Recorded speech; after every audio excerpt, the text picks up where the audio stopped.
फिक्र करो बीते लम्हों की कि कल का सूरज निकलना बाकी है। मिल जाएंगी मंजिलें आपको हमेशा कि आपके हौसलों की उड़ान बाकी है। सुनते रहिए रेडियो उड़ान, A Flight of Life. For latest videos of Radio Udan, do subscribe our YouTube channel and press the bell button.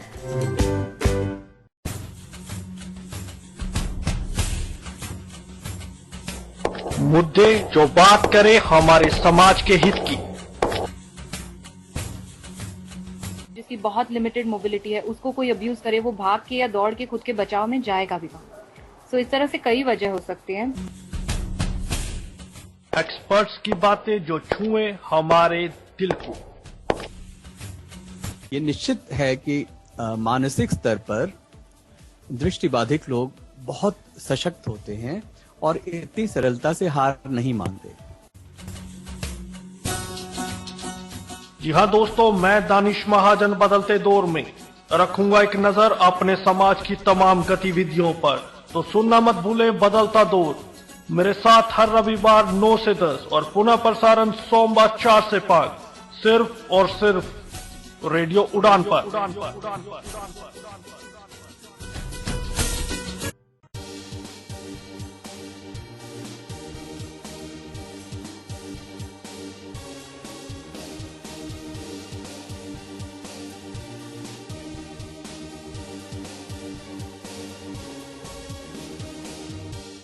जी हाँ दोस्तों, नमस्कार, आदाब, सत श्री अकाल। मैं दानिश महाजन प्रोग्राम बदलता दौर में आपका एक बार फिर से स्वागत करता हूं। प्रोग्राम बदलता दौर में समय है आज फिर से आपको एक बहुत ही खास मेहमान से मिलाने का।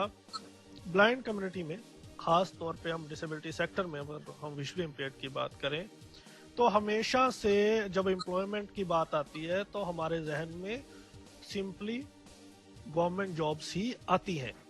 और आसपास भी अगर हम अपने फ्रेंड सर्कल में देखें तो इसको हम सिक्योरिटी के तौर पे भी लेते हैं।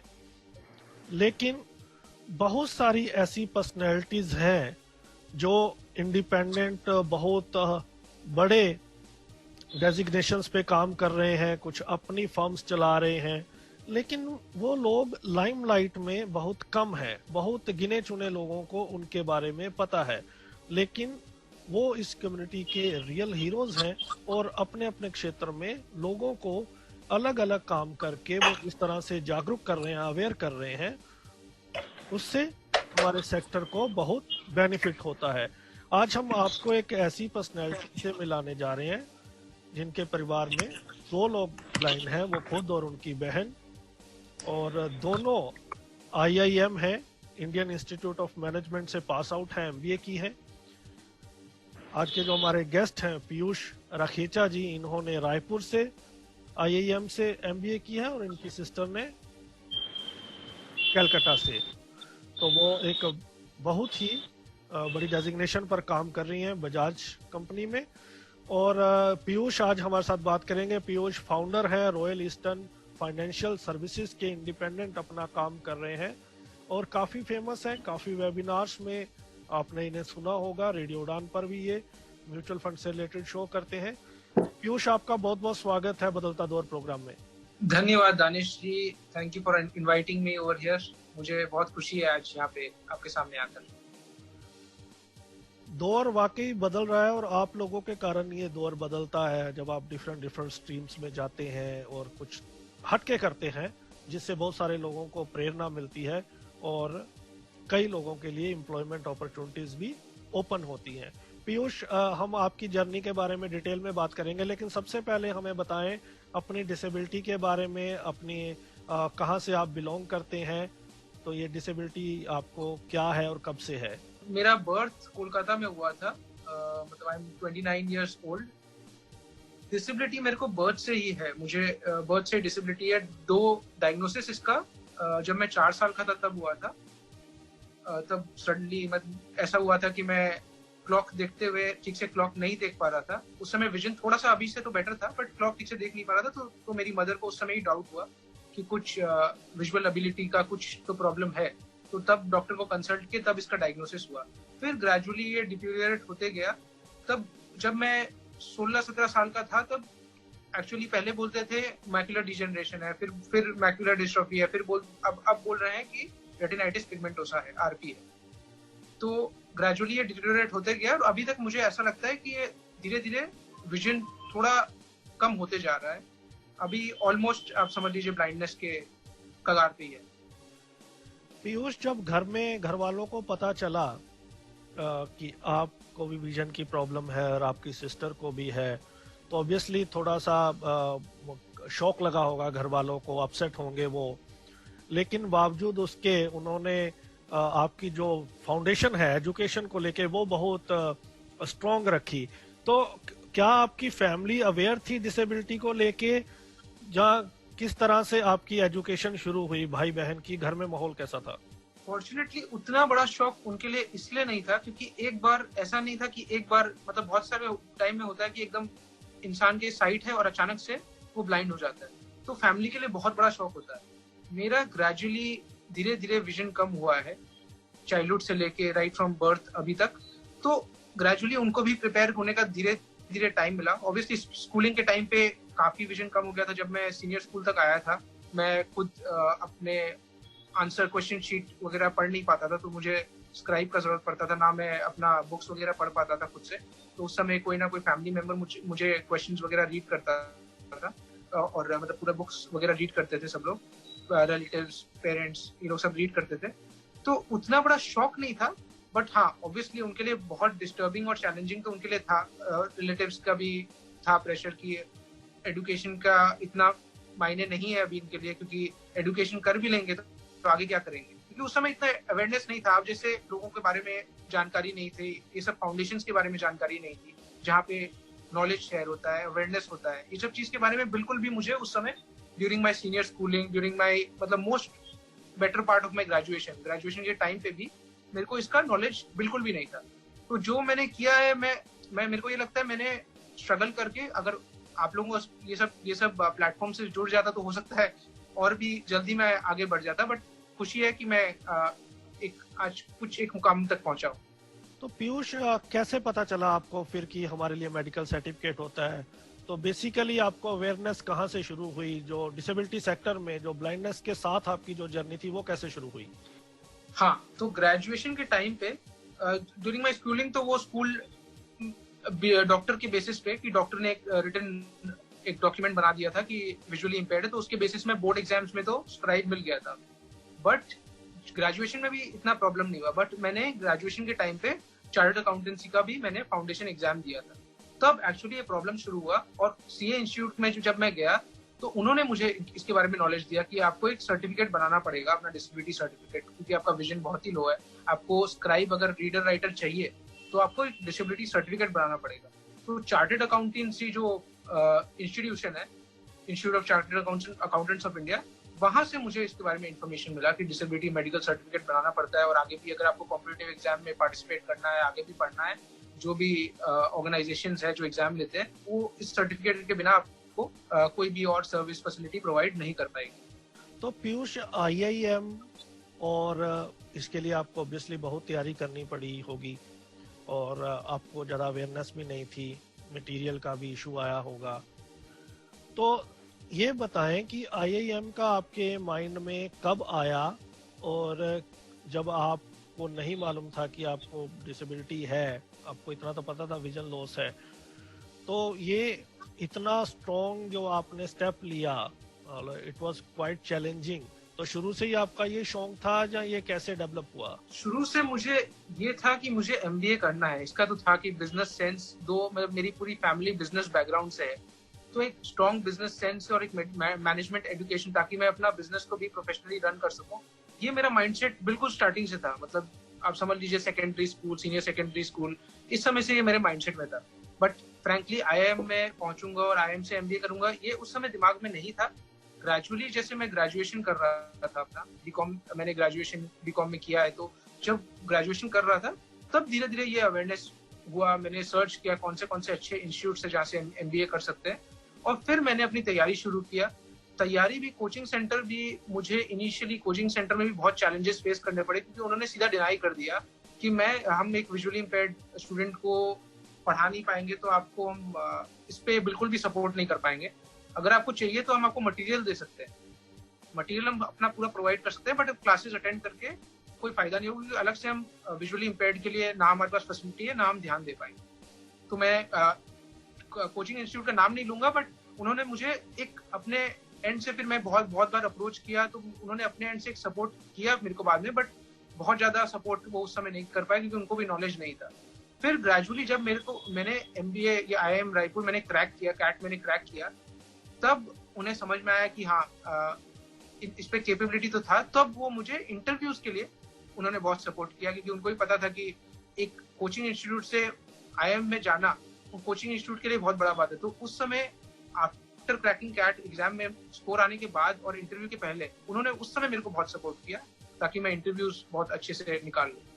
क्या चैलेंजेस आपके हिसाब से उस टाइम पे थे आपके सामने, और कैसे आपने इस मटेरियल की मदद से कैसे कैट को आपने क्रैक किया? क्या टिप्स आप शेयर करना चाहेंगे हमारे लिसनर्स के साथ?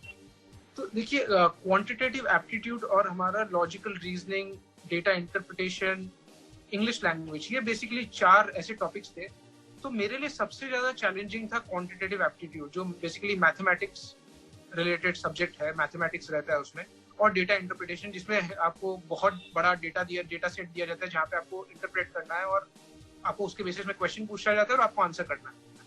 तो वो बहुत चैलेंजिंग था मेरे लिए, मैंने उसमें सबसे ज्यादा स्ट्रगल किया है। और सपोर्ट एक्चुअली पेरेंट्स और फैमिली मेंबर्स का बहुत अच्छा सपोर्ट था, क्योंकि मैंने कोई भी I did it without any मतलब कोई प्रोफेशनल सपोर्ट, कोई कोचिंग इंस्टीट्यूट या कोई एक, हाँ जरूर मैंने क्वांटिटेटिव एप्टीट्यूड के लिए अपने एक जो मेरे सीनियर स्कूल में जो मेरे टीचर रहे थे, जो मुझे पढ़ाते थे घर में, उनसे सपोर्ट लिया था, but majorly I was not with any major support. तो बहुत टाइम लगा, क्योंकि जो पढ़ा रहा है, जो मुझे समझा रहा था, उनको भी आइडिया नहीं था, वो बस रीड कर रहे थे।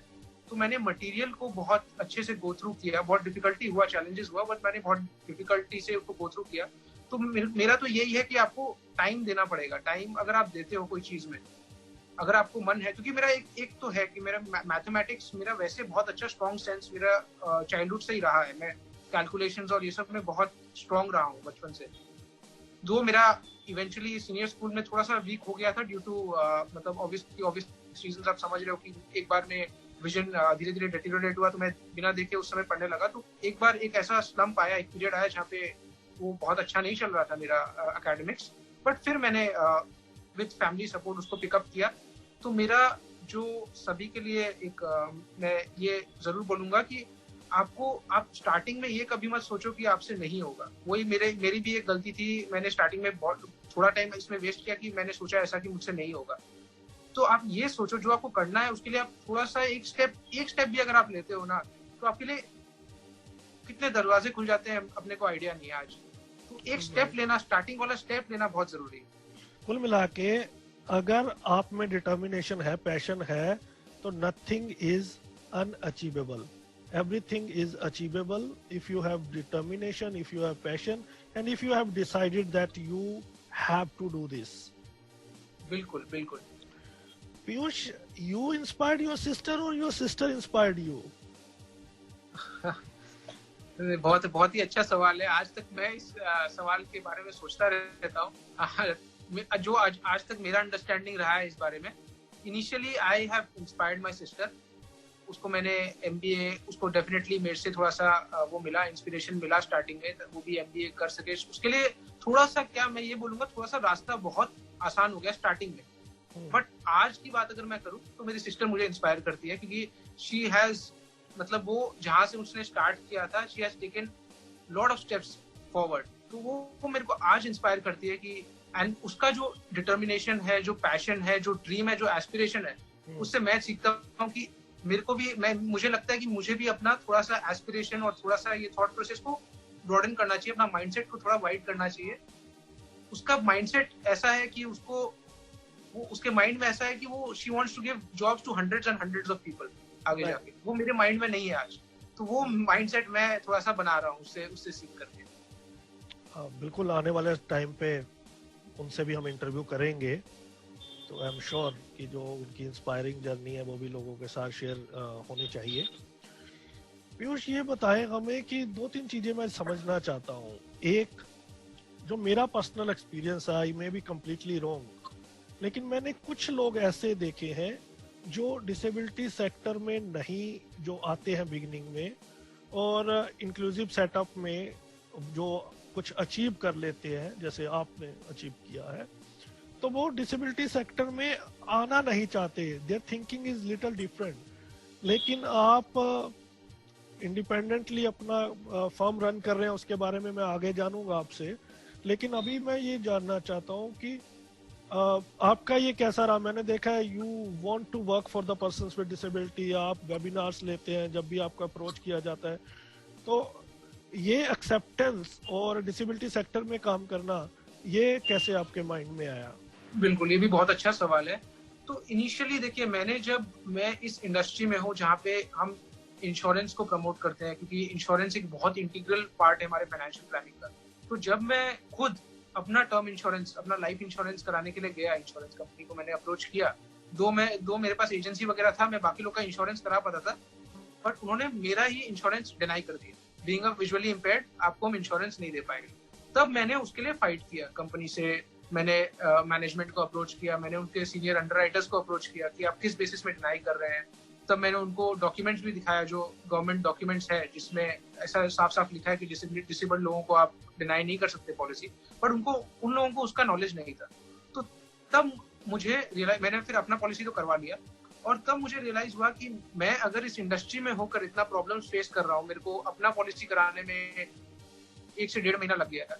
तो जो लोग इस इंडस्ट्री में नहीं है, जिनको नॉलेज नहीं है, एक तो इंश्योरेंस को समझना, अपने में लोगों को हर लोगों को समझ में नहीं आता, लोगों को समझाना पड़ता है कि इसका इंपॉर्टेंस, इसका नीड क्या है। उसके बाद ये अगर चैलेंज रहे कि आपको इंश्योरेंस मिलना भी मुश्किल है, तो लोग थोड़ा सा पीछे हट जाते हैं, इंश्योरेंस के लिए जाते ही नहीं है। तो तब मुझे लगा कि मैं खुद अपना इंश्योरेंस कराया हूँ, तो मेरे को जो अपना जो ब्लाइंड कम्युनिटी है, मैं चाहता हूँ कि जिसको भी मन में है कि मुझे इंश्योरेंस नहीं मिल सकता, या फिर इंश्योरेंस हमारे लिए नहीं है, विजुअली इंपेयर्ड लोगों को इंश्योरेंस नहीं मिलता है, ये मिथ पूरी तरह से हटा दूं। मैंने दूसरे फोरम्स में भी, जो ब्लाइंड लोगों के फोरम्स है, वहाँ पे senior people from insurance companies को भी इनवाइट किया है, जहाँ पे ये मिथ हमने टोटली हटा दिया है कि आराम से आप एक नॉर्मल इंडिविजुअल की तरह, ऑब्वियसली डॉक्यूमेंट्स जो विजुअली इंपेयर्ड के डॉक्यूमेंट्स लगते हैं वो सब चाहिए रहते हैं, जैसे आपका डिसेबिलिटी सर्टिफिकेट और एक लेटर आपके एंड से चाहिए रहता है। बाकी इतना स्ट्रॉन्ग प्रोफाइल जिसका अच्छा हो, डिसेंट प्रोफाइल हो, उसको इंश्योरेंस आराम से मिल सकती है बीइंग विजुअली इंपेयर्ड। तो इसलिए मुझे इस इंडस्ट्री में, और ये तो इंश्योरेंस तो जस्ट एक पार्ट है, बाकी इन्वेस्टमेंट साइड में भी मुझे अपने कम्युनिटी को, क्योंकि बहुत बार ये भी होता है कि हमारे को इन्वेस्ट करना है, बट इंटरफेस समझ में नहीं आ रहा है ऑनलाइन आजकल, क्योंकि सब कुछ डिजिटली हो रहा है हमारे इंडस्ट्री में, फाइनेंशियल वर्ल्ड में। तो यहाँ पे कैसे उसको एक्सेसिबल बनाएं, ताकि हमारा कम्युनिटी जो है, विजुअली इंपेयर्ड कम्युनिटी जो है, उसके लिए कोई चैलेंजेस बिल्कुल नहीं रहे, सब इंडिपेंडेंटली अपने बलबूते पे इन्वेस्ट कर सके, और अपने फाइनेंशियल प्लानिंग, अपने फाइनेंशियल गोल्स, जो हमारा लक्ष्य है, आगे जाके हमें घर खरीदना है, गाड़ी खरीदना है, या अपने रिटायरमेंट के लिए प्लानिंग करना है, बीइंग विजुअली इंपेयर्ड भी हम लोगों को भी कोई चैलेंजेस उसमें नहीं आना चाहिए। Very interesting.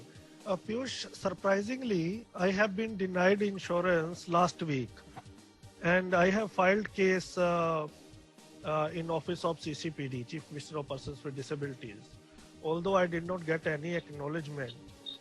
और अभी भी बहुत सारे लोग हैं जिनको नहीं मिलता, तो ये आपने बहुत इम्पोर्टेंट चीज बताई है।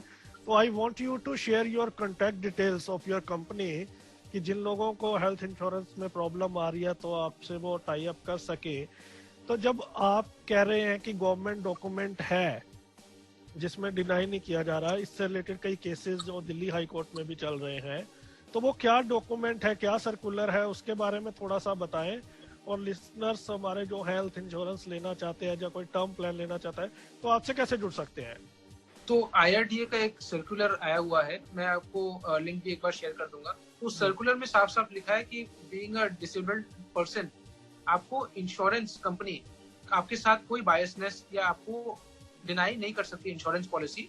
आपके साथ में वो कुछ कंडीशन लगा सकती है, जैसे फॉर एग्जांपल अगर विजुअली इंपेयर्ड की बात करें और हेल्थ इंश्योरेंस की हम बात करें, अगर विजुअली इंपेयर्ड पर्सन को हेल्थ इंश्योरेंस लेना है, तो आई रिलेटेड कोई भी क्लेम होता है, मान लीजिए आपको आई ऑपरेशन कराना है, उसमें वो एक परमानेंट एक्सक्लूजन लगा सकते हैं। आप आई रिलेटेड आप क्लेम नहीं कर सकते, बट आंखों को छोड़ के आपको बाकी कोई भी एक्सीडेंटल क्लेम होता है या फिर कोई ऑपरेशन होता है या कोई सर्जरी कुछ भी होता है तो उसके रिलेटेड आप क्लेम कर सकते हो। कोविड का क्लेम या ऐसा कुछ भी क्लेम होता है तो आप क्लेम कर सकते हो, उसमें आपका क्लेम बिल्कुल भी नहीं अटकेगा।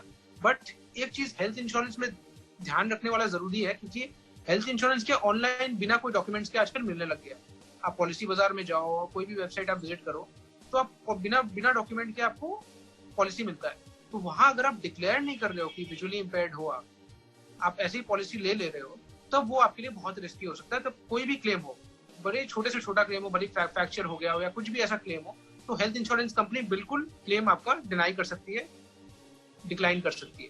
तो ये चीज बहुत ध्यान रखने का कि हम कुछ भी इंश्योरेंस ऐसा चीज है जहाँ पे बिना डिक्लेयर किए, बिना टोटली अपना पूरा इन्फॉर्मेशन दिए कभी भी वो पॉलिसी ना ले। और आपने जो कॉन्टैक्ट डिटेल्स का बात किया है, मैं अपना मोबाइल नंबर यहाँ पे बता देता हूँ। मेरा मोबाइल नंबर है 9748976371। मैं रिपीट करता हूँ 9748976371। यहाँ पे आप मुझे बिल्कुल कांटेक्ट कर सकते हो अगर आपको इंश्योरेंस रिलेटेड कुछ भी सर्विस चाहिए। पीयूष, मैं चाहूंगा कि आप इसके ऊपर म्यूचुअल फंड की जो आपकी सीरीज आती है उसमें एक हेल्थ इंश्योरेंस कैसे लेना है और कैसे अप्रोच करना है, एक पूरी सीरीज आप, एक पूरा शो, सीरीज नहीं पूरा शो आप इस पे करें, ताकि डायरेक्ट बहुत सारे लोगों का, कई बार हम इस इंटरव्यू को कर रहे हैं तो हो सकता है बहुत सारे लोग बिगनिंग का हिस्सा सुन के छोड़ दे, बहुत सारे लोग इसको पूरी सुनेंगे, कई लोग बीच में सुनेंगे, तो हो सकता है हमारी ये इम्पोर्टेंट बात रह ना जाए। तो आई desperately I request you to do a show on this, and because it is very important, and I tell you a lot of people are struggling. बिल्कुल एक शो डेफिनेटली मैं इंश्योरेंस में करूंगा, एक हेल्थ इंश्योरेंस पे एक show कर लूंगा और एक टर्म इंश्योरेंस या फिर लाइफ इंश्योरेंस पे बिल्कुल, how to buy, how disable can buy health insurance and stuff. तो क्या सर्कुलर है, तो इसके ऊपर आप जल्दी इसके ऊपर शो लाएं। पीयूष, एक तो आपने रिस्क लिया IIM में जाके, हालांकि आपकी डिटर्मिनेशन थी, आपको सपोर्ट भी नहीं मिली, फिर भी आपने क्रैक किया, हैट्स ऑफ टू यू। अब उसके बाद एक और आपने रिस्की काम किया, आपने अपनी फर्म स्टार्ट की, royal eastern financial services. You had empty of opportunities when you pass out from IIT or IIM. You have empty amount of opportunities कि आप बड़ी कंपनीज आपको लेना चाहती हैं अपनी कंपनी में।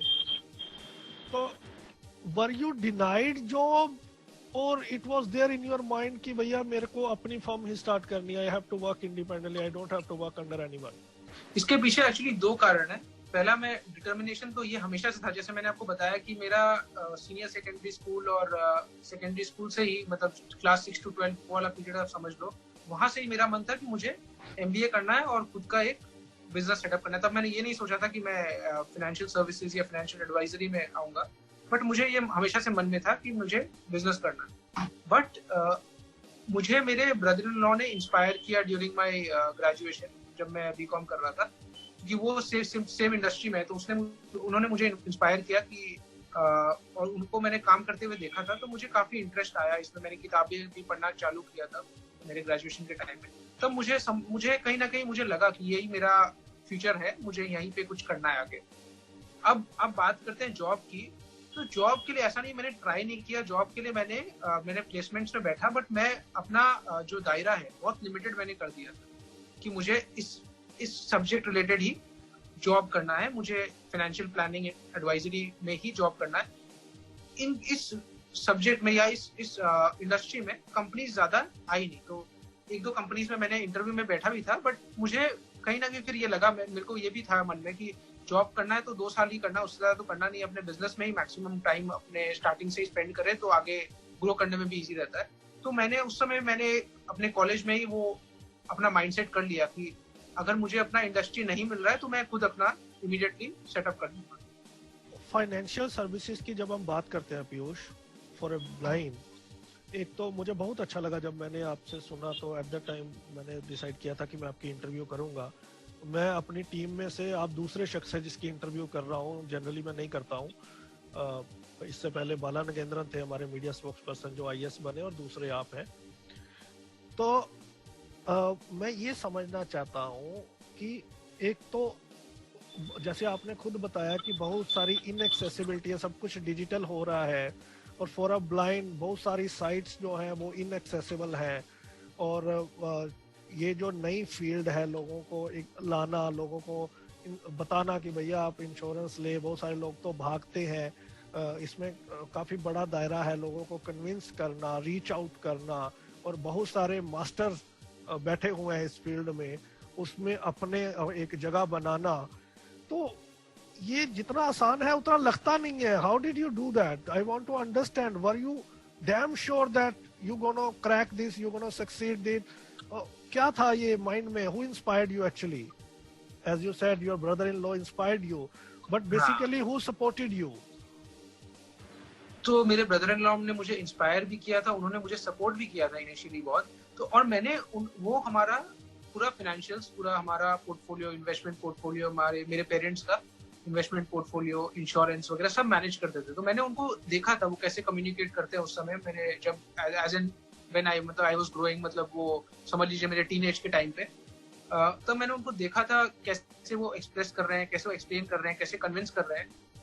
वो मुझे बहुत इंस्पायर किया, और कहीं ना कहीं मेरे को थोड़ा सा कॉन्फिडेंस तो था कि मैं एज अ इसको स्टार्टिंग में इसको मैं कुछ क्लाइंट्स अपने रिलेटिव्स या अपने सर्कल में, क्योंकि being from a business background आपका वो कनेक्शंस तो पापा का वो रहता ही है, और आपका भी थोड़ा सा वो बिजनेस माइंडसेट रहता है, तो कनेक्शंस को कैसे एक्सप्लोर करना है वो आपको थोड़ा सा आप फैमिली में देखते हो जब आप ग्रो करते हो, तो जब आप मतलब बढ़ते हो, तो वो मेरे को इनिशियली तो पता था मेरे को मैं कुछ कस्टमर्स तो मेरे को मिल जाएंगे, और getting that degree, IIM Raipur से जो मैंने डिग्री हासिल की, वो भी बहुत हेल्पफुल था, क्योंकि रिलेटिव्स को अगर मैं एज अ ग्रेजुएट या फिर एज अ क्लास 12 पास अगर अप्रोच करता तो मुझे इतना सक्सेस नहीं मिलता, मुझे पता है। क्योंकि फैमिली हो या ना हो, कोई भी आपको पैसा जब देता है तो वो ये चाहता है कि आप 100% वो श्योर होना चाहिए कि आप उसको अच्छे से मैनेज कर सको।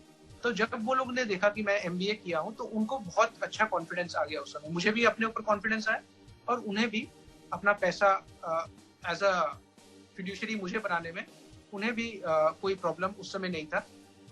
फिर मेरे लिए चैलेंज, एक्चुअली मुझे पता था स्टार्टिंग में, मैं जब प्लानिंग कर रहा था कि चैलेंज बाद में आएगा, नेक्स्ट स्टेप क्या होगा।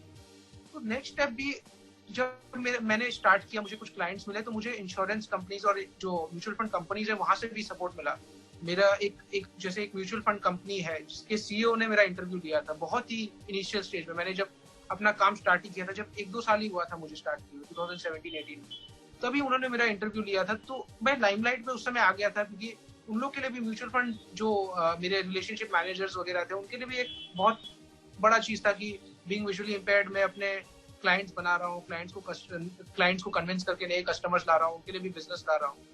तो वो मेरे को एक स्पॉटलाइट में स्टार्टिंग में ही मेरे को ले आए थे, तो वहां से भी मुझे बहुत विजिबिलिटी मिला और कॉन्फिडेंस मिला।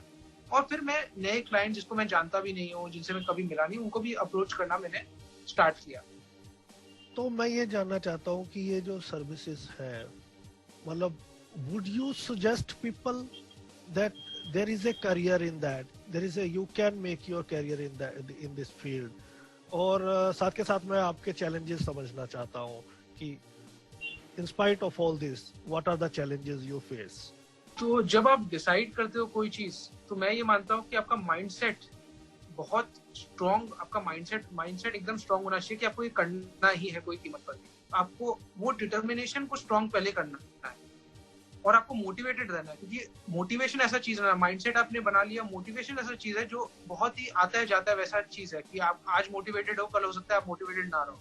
तो आपको एक कंटिन्यूअस स्ट्रीम ऑफ मोटिवेशन अपने अंदर रखना है कि हर दिन सुबह उठकर मैं उतना ही मोटिवेटेड रहूंगा या उससे ज्यादा मोटिवेटेड रहूंगा जितना मैं पिछले दिन था। तो इसके लिए आप कुछ भी कर सकते हो। आप हो सकता है कुछ किताब, आपको लगता है कि किताब आपका अच्छा दोस्त है, तो आप हर दिन सुबह उठकर एक किताब पढ़ सकते हो, कुछ पन्ने पढ़ सकते हो किताब की, जहां से आपको कुछ ना कुछ स्टार्टिंग में मोटिवेशन मिले। तो मेरे को लगता है माइंडसेट और मोटिवेशन बहुत जरूरी है। उसके बाद एक बार आपका माइंडसेट और मोटिवेशन है, उसके बाद आप मेथड में आते हो कि आप कैसे करोगे, क्या करोगे। तो माइंडसेट और मोटिवेशन अगर है, तो मैं ये मानता हूँ कि ये इंडस्ट्री जो फाइनेंशियल सर्विसेज इंडस्ट्री है, इसमें बहुत बहुत ज्यादा स्कोप है। बीइंग विजुअली इम्पेयर्ड, मैं मानता हूँ कि चैलेंजेस बिल्कुल है। आपको इनिशियली प्लेटफॉर्म्स को समझना पड़ेगा, थोड़ा सा एक्सेसिबल कुछ चीजों नहीं है, उनको भी समझना पड़ेगा कैसे आप उसको वहां से नेविगेट करके चीजों को कर सको। और जो आपको प्रॉब्लम्स हो रहे हो आप अच्छे से कम्युनिकेट कर सको, ताकि आपको वो सपोर्ट, वो help companies, insurance companies, mutual fund companies, stock brokers, वहां से आपको वो हेल्प मिले। और आप एंड आपका गोल यही है कि आप कस्टमर को, जो आपके कस्टमर है, उसको आप बेस्ट सर्विस दे सको। और आपके पास अगर हैप्पी क्लाइंट्स है तो आप ऐसे भी आपके लिए काम बहुत आसान हो जाता है। तो चैलेंजेस है क्या जो आप कहते हो, वैसे being blind there are challenges, but what are those challenges? Challenges, एक तो आपको एक्सेल में स्ट्रांग होना पड़ता है, क्योंकि नंबर क्रंचिंग इसमें बहुत होता है, डेटा बहुत है, नंबर्स बहुत है। स्टॉक्स, अगर आप स्टॉक्स को रिसर्च करो, अगर आप म्यूचुअल फंड में रिसर्च करो, तो इतने सारे पैरामीटर्स, आज आप म्यूचुअल फंड भी रिसर्च करते हो तो 40-50 डिफरेंट पैरामीटर्स है, तो उनको एक्सेल में वो करना, प्लॉट करना और वहां से उसको रिसर्च करना। तो आपका कंप्यूटर स्किल्स, वो मैंने अपने मैनेजमेंट के टाइम, अपने MBA के टाइम उसको इम्प्रूव किया। और प्रेजेंटेशन स्किल्स, जो आज भी मैं, जैसे काफी कॉर्पोरेट से मैंने टाई अप किया है, बहुत सारे उसमें बहुत बड़े बड़े कंपनीज भी है जहाँ पे मैं उनके एम्प्लॉइज के लिए मैं सेशंस करता हूँ, फाइनेंशियल प्लानिंग सेशंस करता हूँ, विद द एंड गोल कि वो मेरे आगे जाके मेरे कस्टमर बनेंगे। तो वो चीज है कि आपको प्रेजेंटेशन स्किल्स स्ट्रांग होना चाहिए। ऑब्वियसली आप बड़े कंपनी में अगर आप प्रेजेंटेशन के लिए इनवाइट हो रहे हो तो आपका प्रेजेंटेशन स्किल्स वो देखेंगे, वो सब आपका PPT स्किल्स, आपका PPT आप कैसे बनाते हो, आप कैसे बोलते हो, कैसे बात करते हो, कैसे कम्युनिकेट करते हो, कैसे आपको समझाते हो, लोगों का फीडबैक लेते हैं वो एम्प्लॉइज का। तो एक तो वो स्ट्रांग होना चाहिए आपका कम्युनिकेशन, प्रेजेंटेशन स्किल्स। और दूसरा आपका एक्सेल स्किल्स या फिर आप माइक्रोसॉफ्ट ऑफिस स्किल्स समझ लीजिए, वो स्ट्रांग होना चाहिए। तो ये दो चीज अगर स्ट्रांग है, बाकी चीज आई थिंक अपने आप दे फॉल इन प्लेस। बाकी चीज के लिए आपको प्रॉब्लम नहीं होता है, बाकी चीज के लिए आपको सपोर्ट मिल जाता है। तो ये दो स्किल मैं ये मानता हूँ कि ये सिर्फ इस इंडस्ट्री के लिए नहीं है, कोई भी इंडस्ट्री में आप जाओ आज के टाइम पे, मोर और लेस आपको ये स्किल्स तो जरूर चाहिए। तो कंप्यूटर में अपने आप को एक एक्सपर्ट बनाना, वो मैं भी अभी पूरी तरह से अपने आप को एक्सपर्ट नहीं बोलूंगा, बट एटलीस्ट मैं मैनेज कर लेता हूँ चीजों को। पीयूष, आपकी इंडिपेंडेंट फर्म है, क्या कोई प्लान है कि आगे, क्योंकि अब कोविड के दौरान भी, वैसे भी इन जनरल भी एम्प्लॉयमेंट चैलेंजेस रहते हैं for persons with disabilities, are you planning in future कि you would hire some disabled, you will give exposure to other people as well? हाँ, अगर सच कहूँ तो अभी इमीडिएट मेरा ये अभी प्लान में नहीं है, प्लान फेज में नहीं है, बट मेरा एस्पिरेशन जरूर है कि मैं आने वाले कुछ सालों में, 2 साल, 3 साल, 4 साल, जो भी हो, अभी मैंने एग्जैक्ट नंबर्स आपको नहीं बता पाऊंगा, बट ये मेरे मन में और मेरा ड्रीम एस्पिरेशन जरूर है कि मैं ज्यादा से ज्यादा पर्सन्स विद डिसेबिलिटी, स्पेशली अपने विजुअली इम्पेयर्ड कम्युनिटी में जॉब्स क्रिएट कर सकूं, उनको एम्पावर कर सकूं। जॉब्स क्रिएट तो करना एक चीज है, और उनको एम्पावर कर सकूं कि मैंने आज जैसे अपना फर्म स्टार्ट किया है, तो ज्यादा से ज्यादा लोग इसमें इंडिपेंडेंटली अपना फाइनेंशियल सर्विसेज में अपना फर्म एस्टैब्लिश कर सके वहां, और वहां से मैं वहां पे उनको मैं पूरी तरह से सपोर्ट करूं। राइट। आपकी हॉबीज क्या है पीयूष? हॉबीज मेरी ट्रैवलिंग मुझे बहुत पसंद है, एडवेंचर स्पोर्ट्स बहुत पसंद है। वो देखने में जो तकलीफ है, और बहुत बार एडवेंचर एक्टिविटीज जो हम करने जाते हैं, जैसे मैंने बंजी जंपिंग किया ऋषिकेश में, रिवर राफ्टिंग किया, तो बहुत वहां भी चैलेंज आते हैं कि आपको डिनाई कर दिया जाता है कि बीइंग विजुअली इम्पेयर्ड आप नहीं कर पाओगे, नहीं करो। तो वहां भी चैलेंज फेस करके अपना लड़के थोड़ा वो करना पड़ता है, बट मुझे बहुत शौक है ये सब एडवेंचर एक्टिविटीज का, तो मैं इस पे पूरा एफर्ट देता हूँ कि मैं ज्यादा से ज्यादा कर सकूं। और जब मुझे मौका मिलता है मैं ट्रैवल भी करता हूँ। अभी तो कोविड के टाइम पे बहुत टाइम से ट्रैवल नहीं हो पा रहा है, बट और मैं जैसे ये भी करता हूँ, जैसे अपना कॉर्पोरेट्स के साथ मैंने टाई अप किया है जो, तो वो भी मुझे इनवाइट करते हैं अपने कैंपस में लेक्चर्स देने के लिए अबाउट फाइनेंशियल प्लानिंग, वो सब चीज के लिए। तो वो मेरा एक तरह का पैशन है, जो एज अ मेरा, मैं उसको हॉबी मानता हूँ कि मुझे ये ट्रैवल करके लोगों से मिलना, लोगों से कम्युनिकेट करना, और वैसे भी चीजें एक्सप्लोर करना, जगह एक्सप्लोर करना, वो बहुत पसंद है। और किताबें तो डेफिनेटली मुझे किताबें पढ़ना अच्छा लगता है। तो आप तो सारी ये फाइनेंशियल रिलेटेड किताबें पढ़ते होंगे, या फॉर प्लेजर भी पढ़ते हैं? फॉर प्लेजर भी पढ़ता हूँ मैं। अभी जैसे मैं एक बुक पढ़ रहा हूँ, लिमिटलेस, वो बहुत अच्छा बुक है, जिम क्विक का एक बुक है, जहाँ पे वो आप कैसे अपने माइंड को कंडीशन कर सको कि आप लिमिटेशन जो वर्ड है वो आपके दिमाग से बिल्कुल हट जाए, और आप एक लिमिटलेस इन्वायरमेंट में रहो कि आपको जो भी अचीव करना है आज आप अचीव कर सको। तो बहुत ही अच्छा एक लिमिटलेस किताब है ये, मैं सबको रेकमेंड भी करूंगा पढ़ने के लिए। जिम क्विक का बुक है। इसमें बिल्कुल भी फाइनेंशियल जार्गन या फाइनेंशियल सर्विसेज का बिल्कुल भी कोई लिंक नहीं है। दो चार किताबें सुजेस्ट करें लोगों को, ये फाइनेंस से रिलेटेड समझ, जिनका इंटरेस्ट है, कुछ अच्छी किताबें जिससे उनको इसकी समझ मिल सकती है। हाँ, 2 किताब मैं जरूर रेकमेंड करूंगा। एक तो पहला फेवरेट बुक मेरा है rich dad poor dad. Robert Kiyosaki का ये बुक है, किताब है, बहुत अच्छे से इन्होंने एक्सप्लेन किया है कि एसेट्स क्या होते हैं, लाइबिलिटीज क्या होते हैं, इनके बीच में डिफरेंस समझना क्यों जरूरी है। जो हम किताबों में पढ़ते हैं एसेट्स लाइबिलिटीज, वो हमारे जीवन में जो एसेट्स लाइबिलिटीज है उससे बहुत अलग है। जैसे हम एक एग्जांपल इसमें ले लेते हैं कि जैसे बोलते हैं कि आपका घर एक एसेट है, ये तो हम जानते हैं सब, जो बीकॉम पढ़े हैं या फिर जो कॉमर्स बैकग्राउंड से या नहीं भी है, उनको नॉलेज है कि घर एक एसेट है। बट वो क्या बोलते हैं रॉबर्ट कियोसाकी, ऐसा कोई भी चीज जो आपके पॉकेट से पैसे निकालता है वो एसेट नहीं होता है, वो लाइबिलिटी होता है, कि वो पॉकेट से आपके पैसा निकाल रहा है। तो अब आप ये सोचिए, आपका घर आपके लिए एसेट है कि लाइबिलिटी है? आपका घर में राइट फॉर मेंटेनेंस, आपको होम लोन का ईएमआई देना है, मेंटेनेंस देना है, आपको इलेक्ट्रिसिटी का बिल देना है, और बहुत सारे घर के खर्चे होते हैं। तो घर आपका, जो आपका अपना घर है, वो एसेट नहीं है। अगर आप घर खरीद के उसको भाड़े पे लगा रहे हो, रेंट पे लगा रहे हो, वो एक एसेट है। तो एक बहुत डिफरेंट माइंडसेट आपका खोलता है ये किताब। तो ये डेफिनेटली मैं फाइनेंस का एक बहुत अच्छा बुक स्पेल कीजिए, जिसमें आपको वेल्थ क्रिएशन। टाइटल को स्पेल कीजिए। Rich dad, RICH, rich, DAD dad, poor dad, POOR DAD। Okay, next one. Rich dad poor dad. और नेक्स्ट किताब मैं बोलूंगा जिसको कोर फाइनेंस में इंटरेस्ट है, जो एकदम स्टॉक्स में घुसना चाहता है, जो रिसर्च करके, क्योंकि स्टॉक्स ऐसे चीज होते हैं जिसमें आप रिस्क तो बहुत होता है बट रिटर्न पोटेंशियल भी बहुत होता है अगर आप अच्छे से रिसर्च कर रहे हो तो इसमें एक किताब है an intelligent investor bye Benjamin Graham. ये वॉरेन बफेट का आप लोगों ने नाम सुना होगा, जो दुनिया के one of the best investors माने जाते हैं। उनका ये किताब an intelligent investor favourite book है। तो आप समझ सकते हो कि इस बुक का मेरे लाइफ में बहुत मूल्य है। मैंने इससे सीख कर ही अपना, मैं जो इन्वेस्टमेंट डिसीजंस लेता हूँ स्टॉक्स में, इसके बेसिस पे ही मोरलेस इसके जो मतलब प्रिंसिपल्स है उसको ही फॉलो करके मैं अपना इन्वेस्टमेंट डिसीजंस लेता हूँ। Who's your favorite businessman? Favourite businessman बहुत अच्छा, ये भी मैं इसमें स्टीव जॉब्स को ही बोलूंगा। वो मेरे एक तरह से फेवरेट बिजनेसमैन रहे हैं, क्योंकि वो स्टार्टिंग में उन्होंने बहुत टाइम एक्सप्लोर किया। वो एक कॉलेज ड्रॉप आउट भी थे। उनका स्टोरी मतलब एक हीरोज जर्नी होता है, वैसे एक उनका स्टोरी रहा है कि उनको अपना जब पैशन मिला तो उन्होंने सब छोड़ दिया, बस उसके पीछे वो लग गए। उन्होंने गैरेज से अपना काम स्टार्ट किया। वो संडे अपना फ्री टाइम में भी उनको जो उनका पैशन था, उनका पैशन सिर्फ काम नहीं था, उनको खाने का शौक था। तो वो एक कृष्ण मंदिर है यूएस में, वहां पे पैदल जाके खाना खाने वो 10 माइल्स वॉक करते थे। 10 माइल्स संडे को वो वॉक करते थे, खा के वापस वॉक करके आते थे, क्योंकि उस टाइम पे उनके पास उतना पैसा नहीं था। तो वो मेरे स्टीव जॉब्स जो एप्पल के फाउंडर है, वो मेरे फेवरेट बिजनेसमैन रहे हैं। जी बिल्कुल, तो काफी लोगों को वो इंस्पायर करते हैं। तो पॉलिटिक्स वगैरह में भी शौक है या नहीं? मुझे ऑनेस्टली ज्यादा नहीं है, थोड़ा फॉलो करना पड़ता है अपने बिजनेस, क्योंकि बिजनेस रिलेशन पॉलिटिक्स और स्टॉक मार्केट का बहुत गहरा रिलेशन है। तो फॉलो तो करना पड़ता है। फेवरेट लीडर, ये तो बहुत वो है, मेरे को लीडरशिप क्वालिटीज पसंद आती है लोगों के। मैं फेवरेट लीडर मैं नहीं बोल पाऊंगा। जैसे नरेंद्र मोदी के कुछ क्वालिटीज है, जैसे वो बहुत, आप उनको देखोगे वो कैरिस्मेटिक लीडर है। वो आराम से लोग आपको एक इंस्पायर करेंगे। ऐसा आप पहले आज तक ऐसा कोई लीडर मैंने अपने लाइफ में नहीं देखा जो बोलता है तो सब अपने टीवी के सामने बैठ जाते हैं, चाहे वो बड़े हो छोटे हो, चाहे उनको लाइक करते हैं डिसलाइक करते हैं, बट ऐसा उनका करिश्मा है, ऐसा उनका।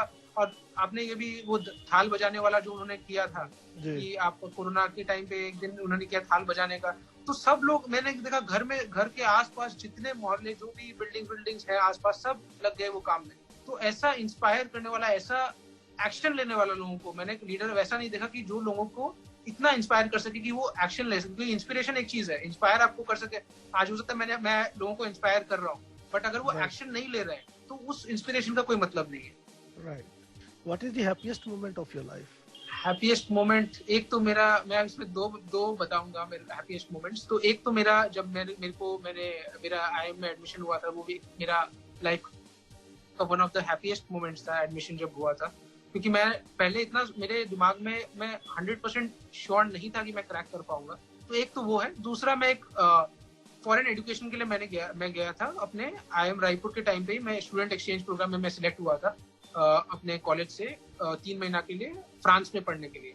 तो एक ग्रेनोबल एकोल दे मैनेजमेंट में मैंने 3 महीना का स्टूडेंट एक्सचेंज प्रोग्राम किया, तो वो भी मेरा एक हैप्पीएस्ट मोमेंट था। और आपको मैंने जैसे बताया था कि ट्रैवलिंग मेरा हॉबी है, मैं ट्रैवलिंग सब चीज अपने लाइफ में सबसे ऊपर ट्रैवलिंग को रखता हूँ एज अ हॉबी। तो वो मेरे लिए ट्रैवलिंग वाला जो फेज था 3 मंथ्स का, मैं बहुत ट्रैवल किया हूँ यूरोप, मैंने बहुत एक्सप्लोर किया, बहुत कंट्रीज घुमा हूँ, मोर देन 12 to 13 कंट्रीज में विजिट किया हूँ। तो वो मेरे लिए बहुत एक हैप्पीएस्ट मोमेंट आप बोल सकते हो लाइफ का। एंड इसके ऑपोजिट अगर मैं पूछूं, what is the most emotional और touchy moment of the life? Emotional moment, emotional मैं मतलब इसको सैड मोमेंट नहीं, इमोशनल मोमेंट बोलूंगा कि मेरा एजुकेशन जो हुआ इनिशियली, मैं जो स्कूल में था वो नॉर्मल एवरेज स्कूल था, बट मेरे पेरेंट ने उस समय बहुत स्ट्रगल कर रहा था, मैं मेंटली भी बहुत डिस्टर्ब था, टीचर्स भी बिल्कुल सपोर्ट नहीं कर रहे थे उस समय मुझे, मैं क्लास 6 की बात कर रहा हूँ। तो तब मेरी मदर ने एक बहुत स्ट्रॉन्ग स्टेप लिया और मेरे लिए she stood up for me कि इसका स्कूल चेंज करना जरूरी है and he has to be shifted to one of the best school in the city. जो एक बेस्ट स्कूल है, वो फीस बहुत ज्यादा था उसका कंपैरेटिवली, उस समय फीस जो मैं पे कर रहा था उससे 5 to 6 टाइम्स उसका फीस ज्यादा था पर मंथ। तो उन्होंने अपने मतलब उनके पेरेंट्स से लड़के, मतलब मेरे ग्रैंड पेरेंट्स से लड़के ये स्ट्रॉन्ग स्टेप लिया कि इसको स्कूल में डालना ही है, क्योंकि वहां पे उन्होंने बहुत सुना था कि ये लोग इमोशनली, या फिर यहाँ पे स्कूल में काउंसलर्स वगैरह भी बहुत रखते हैं, अपने स्कूल के अंदर ही काउंसलर्स रखते हैं ताकि स्टूडेंट्स को कोई प्रॉब्लम नहीं हो, टीचर्स को भी काउंसिल करते हैं ताकि टीचर्स स्टूडेंट को बहुत अच्छे से हैंडल कर सके।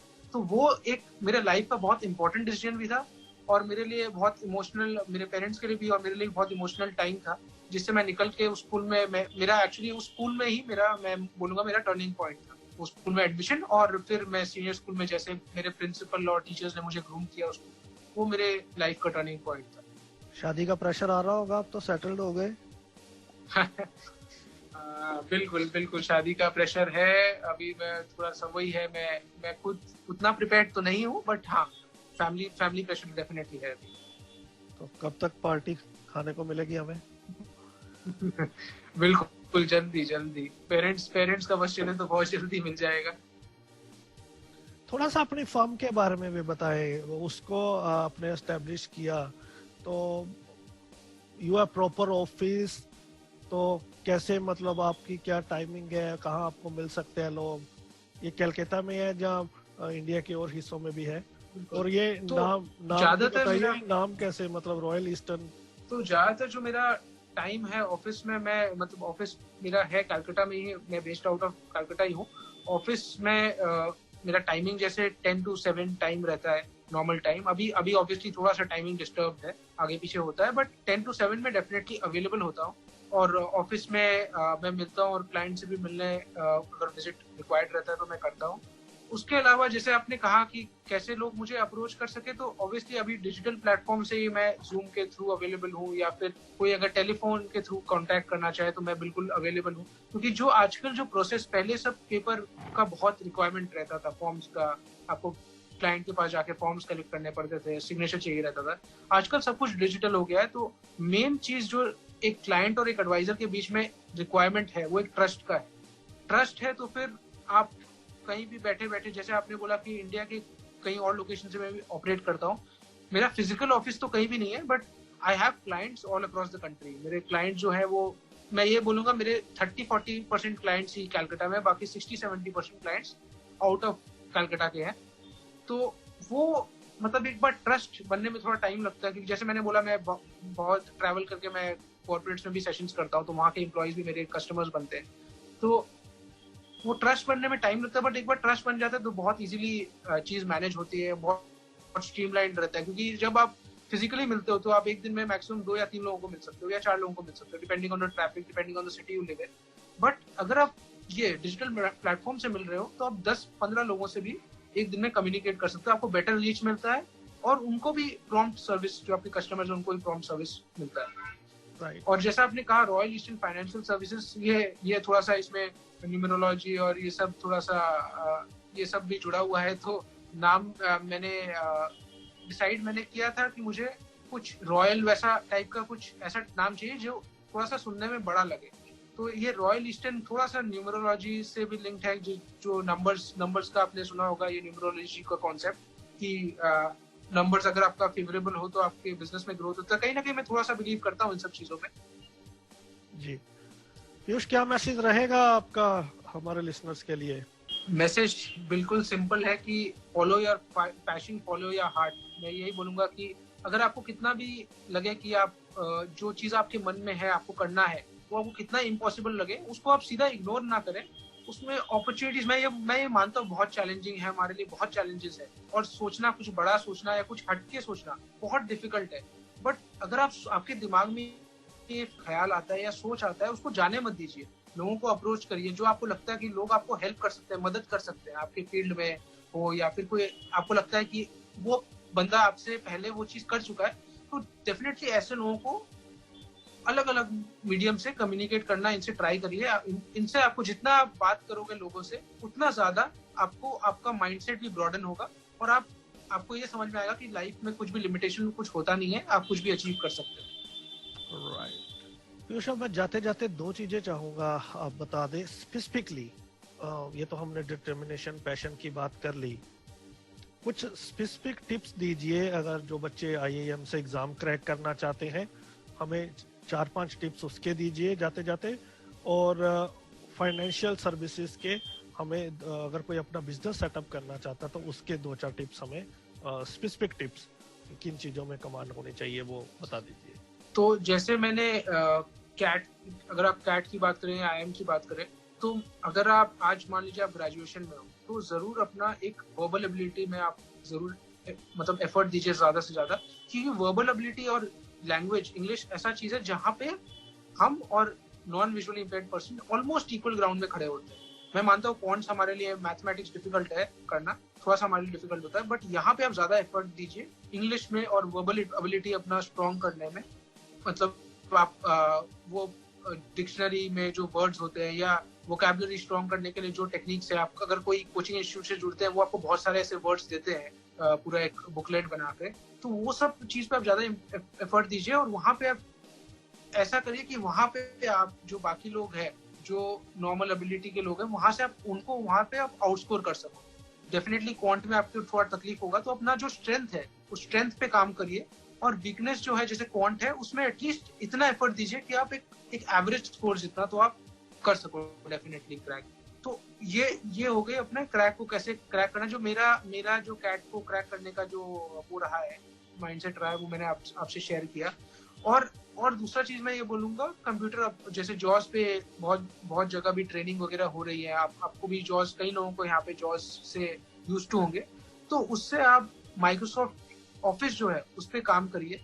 माइक्रोसॉफ्ट ऑफिस ऐसा चीज है जहाँ से आप मतलब कोई भी काम, आपको मैं ये बोलूंगा बड़ी से बड़ी कंपनी भी, आज अगर हम बड़े कंपनी, मल्टीनेशनल कंपनीज की बात करें, डॉइच बैंक या फिर कोई भी मल्टीनेशनल बड़ी कंपनी की बात करें, फाइनेंस सेक्टर में हो या नॉन फाइनेंस सेक्टर में हो, वो इन सब ये माइक्रोसॉफ्ट ऑफिस को बहुत यूज करते हैं। और आपको जॉब करना है या बिजनेस करना है, आपने पूछा कि बिजनेस फाइनेंशियल सर्विसेज में किसी को आना है तो क्या उनको रेकमेंड रहेगा, तो जॉब करना है या आपको फाइनेंशियल सर्विसेज बिजनेस में आना है, ये आपको माइक्रोसॉफ्ट ऑफिस डेफिनेटली बहुत हेल्प करेगी, क्योंकि आपका काम बहुत आसान कर देती है। आप एक बार आपने मान लीजिए एक्सेल में आपने एक टेम्पलेट बना दिया, कैलकुलेटर बना दिया, अपना एक फॉर्मेट बना दिया, कैसे आप एडवाइस करोगे क्लाइंट को और कैसे आप डेटा एंटर करोगे।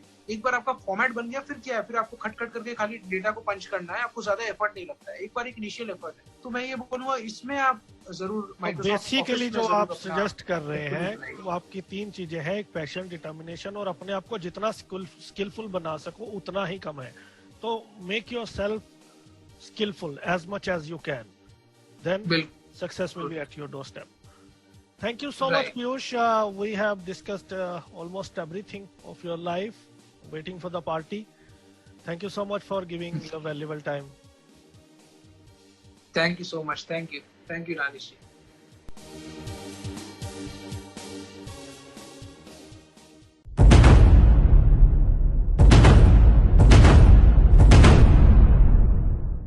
बदलता तो बदलेगा समाज की सोच, बदलता दो जहां हम पहुंचाएंगे आपकी आवाज सरकार तक। बदलता दो जो देता है आपको जानकारी अपनी कम्युनिटी में होने वाले तमाम इंसिडेंट्स। सुनते रहिए बदलता दो डिस्कशन रेडियो उड़ान पर हर रविवार रात को 9 से 10 और सोमवार 4 से 5 सिर्फ और सिर्फ रेडियो उड़ान पर। For latest videos of Radio Udan, do subscribe our YouTube channel and press the bell button.